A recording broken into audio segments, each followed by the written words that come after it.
بھارت اتراکھنڈ 28 غیر قانونی مندر اور 330 مزار مسمار۔ بھارت کی شمالی ریاست اتراکھنڈ میں محفوظ جنگلاتی علاقوں کی بحالی کے لیے 3 ماہ کے دوران 28 غیر قانونی مندروں اور 330 مزاروں کو گرا دیا گیا ہے۔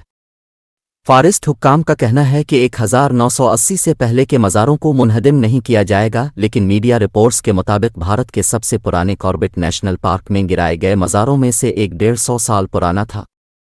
جاوالاپور کے امام کا کہنا ہے کہ ان کی بات ہی نہیں سانی جا رہی۔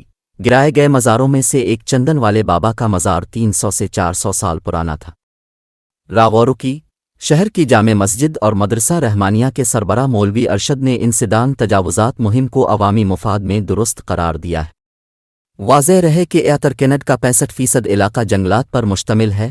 جانوروں اور پودوں کی نایاب اقسام کے باعث جنگلات کا بیشتر حصہ قانونی طور پر محفوظ قرار دیا گیا ہے۔